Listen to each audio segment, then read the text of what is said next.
Welcome to Donmar TV News Channel. Magandang hapon sa inyong lahat. It's 12 o'clock in the afternoon here in the Philippines at breaking news, may update tayo tungkol dito kay Congressman Teves sa interview ni DOJ Rimulya kay Karen Davila sa ABS-CBN. Okay?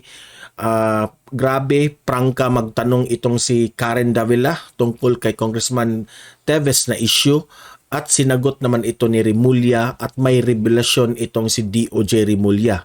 Yan, alamin natin yan mamaya. Okay? Yan ang unang topic natin. Matindi yan. At pangalawa nating pag-usapan, birthday pala ni former President Duterte ngayon, March 28. Ayan, happy birthday Mr. President. Yan ang pangalawa nating pag-usapan, okay? So, bago ang lahat, bago natin yan pag-usapan itong mga topic natin, help me na i-like at i-share itong video natin sa Facebook at sa YouTube para na naman guys kakalat ito sa taong bayan, okay? So, sabay-sabay tayong mag-like and share. Ready? 1, 2, 3, go! Thank you very much. And also guys, subscribe, follow Donmar TV para lagi kayong updated sa mga balita na kagaya nito. Okay? Sabay-sabay tayong mag-follow at subscribe. Ready? 1, 2, 3, go! Okay, thank you very much. So, pag-usapan natin itong interview ni DOJ Rimulya ni Karen Davila. At may tanong itong si Karen Davila na very prangka at sinagot ni DOJ Rimulya. Okay?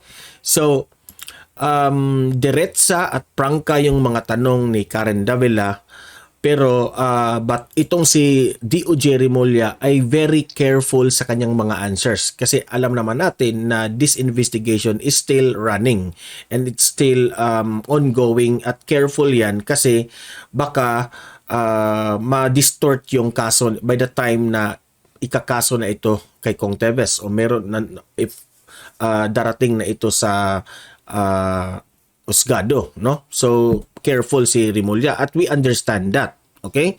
So nagtanong itong si Karen Davila, no?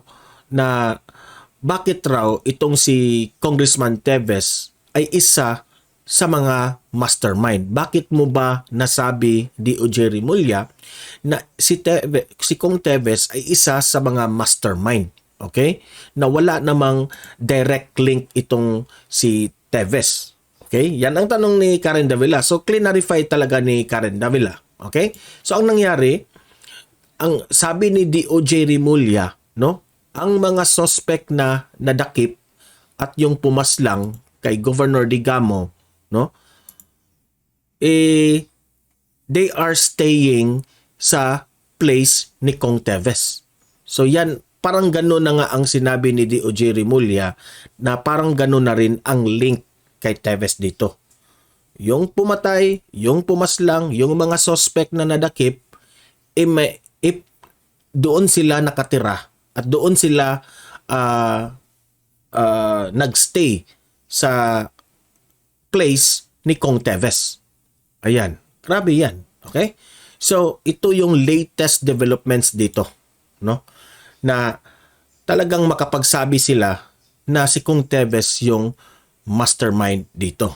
Kaya nga, isa si Kong Teves sa sinasabi nilang mastermind dito sa nangyari kay Governor Digamo. Okay? So, they are staying in the place ni Kong Teves, yung mga nadakip na yan. So, sabi pa nga ni Rimulya, they were recruited. So, itong mga impormasyon na ito, galing ito sa mga nadakip, siguro. Okay? At tinanong ito ni DOJ Rimulya. They were recruited, they were given job. Yan ang sabi ni DOJ Rimulya. Itong balita na ito, hindi ko pwede ipapakita ito kasi sa ABS-CBN na balita ito at bawal yan dito ipapakita. So ito lang yung mga sinasabi ni DOJ Rimulya.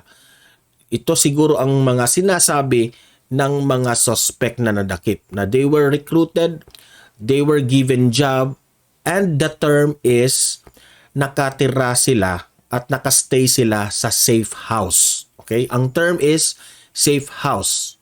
Okay? Safe house raw ito given by Congressman Teves. yan ang sabi ni DOJ Rimulya. Hindi galing yan sa akin, galing yan kay DOJ Rimulya. Okay? Pero, clarify ni Karen Davila, sabi ni DOJ Rimulya, hindi pa sila sure. Ang kampo ni DOJ Rimulya, hindi pa sila sure sa number of mastermind dito. Kung si Kong Teves lang ba o meron pa bang iba. Okay? Yan ang clarify ni DOJ Rimulya. So, yan ang mga developments ngayon. So kung nagtatanong tayo bakit nasabi nila na si Kong Teves, yan, nagtatanong tayo kahapon yan, bakit ba naging mastermind itong isa sa mga mastermind itong si Kong Teves na wala namang direct link. So ayan, sinagot na ni DOJ Rimulya na the suspects that are yung nadakip, yung pumaslang, siguro nagsalita na sa kanila, they are staying on the safe house ni Kong Teves, no? Tinatawag nilang safe house raw. At pag they are staying in the place sa kay Kong Teves. Okay? So klaro 'yan, okay? So yan ang development yan ngayon. Magaling itong si Karen Davila interview kay DOJ Rimulya. Prangka at straightforward. Okay? So yan, update natin yan. So comment, react kayo dito kay DOJ Rimulya sa kanyang developments sa update niya tungkol kay Kong Teves. Kung pabor ba kayo, sang-ayon ba kayo, at naniniwala ba kayo sa sinabi ni DOJ Rimulya dito. Okay? Yun lang. So, pangalawa nating pag-usapan ay good news ito, no? Binalita ito ng Manila Bulletin. Birthday pala. Today is the 78th birthday of former President Rodrigo Roa Duterte. Sir, former President, happy birthday sa inyo. Sa lahat ng audience ng Donmar TV, binabati po kayo, Sir President, ng happy birthday. Ito yung balita ng Manila Bulletin. Today, March 28, is the 78th birthday of former President Rodrigo Roa Duterte, a lawyer and a politician who served as the 16th President of the Philippines from 2016 to 2022, also known as Digong Rodi, and by the initials DU30, but that means Duterte, and PRRD, he is still first President of the Philippines from Mindanao and the oldest to assume office at age of 71. So, he was the first President of Mindanao na naging presidente sa Pilipinas. At the age, the oldest to assume office at 71 years old rin sa Mindanao. Okay? So, medyo may edad na itong si former President Duterte, pero malusog pa rin ang katawan. Di ba? Kung matatandaan natin, no?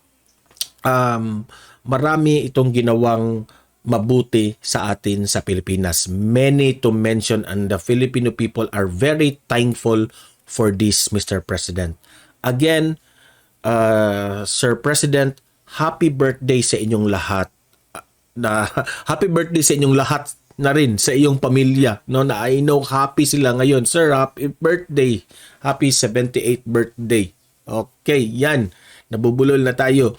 So yan guys, mag-comment, mag-react tungkol dito sa birthday ni President Duterte. Please, sa ating comment section, i-greet naman natin si former President Duterte ng happy birthday. Okay?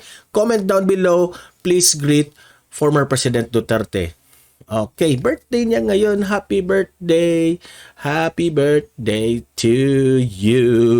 Okay, comment down below. So guys, hanggang dito na lang itong video natin.